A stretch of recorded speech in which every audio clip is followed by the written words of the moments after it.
আসসালামু আলাইকুম ওয়া রাহমাতুল্লাহি ওয়া বারাকাতুহু। ইন্নাল হামদালিল্লাহ ওয়াস সালাতু ওয়াস সালামু আলা রাসূলিল্লাহ ওয়া আলা আলিহি ওয়া সাহবিহি আজমাইন, আম্মা বাদ। সম্মানিত দিনী ভাই বোনেরা, আমরা মৃত পিতা মাতার জন্য করণীয় কোরআন ও সহিহ সুন্নাহ ভিত্তিক আমল সমূহ 4 নম্বর আমল নিয়ে আজকে আলোচনা করব ইনশাআল্লাহ। আর সেটি হলো পিতা মাতার পক্ষ থেকে হজ অথবা উমরা করা।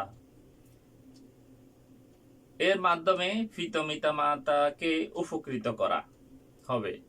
ইবনে আব্বাস রাদিয়াল্লাহু আনহু হতে বর্ণিত, তিনি বলেন জুহাইনা গোত্রের একজন মহিলা রাসূল সাল্লাল্লাহু আলাইহি ওয়াসাল্লামের কাছে আগমন করে বললেন, হে আল্লাহর রাসূল সাল্লাল্লাহু আলাইহি ওয়াসাল্লাম, আমার মা হজ করার মানত করেছিলেন, কিন্তু তিনি হজ সম্পাদন না করেই মারা গেছেন। এখন আমি কি তার পক্ষ থেকে হজ আদায় করতে পারি?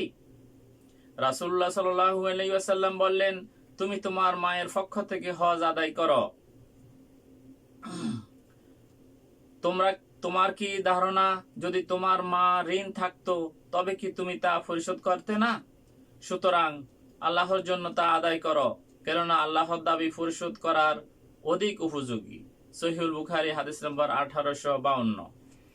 তাহলে এমন ব্যক্তি আছে যারা মানত করছেন, আল্লাহ তাআলা তাদেরকে ধন সম্পদ দিয়েছেন, তিনি হয়তো মানত করছেন যে আগামী বছর বা এই বছর আমি হজ করব, কিন্তু এর আগে তিনি মারা গেছেন এবং ওনার যথেষ্ট পরিমাণে হজ করার মতো সামর্থ্য অর্থ করেছিল। তাহলে এমত অবস্থা যদি কেউ মারা যায়, তাহলে সন্তানদের উচিত ওই সম্পদ থেকে আগে তার পিতামাতার জন্য হজ করা। তবে হজ করার জন্য, হজ এবং উমরা অন্য কারো পক্ষ থেকে করার জন্য শর্ত হলো, যে ব্যক্তি হজ অথবা বদলি উমরা করবেন অন্যের পক্ষ থেকে, তাকে অবশ্যই আগে নিজের হজ যদি করে থাকে তাহলে বদলি হজ করতে পারবেন। যদি নিজের উমরা আগে করে থাকেন তাহলে অন্যের বদলি উমরা করতে পারবেন ইনশাআল্লাহ। এটা হলো শর্ত।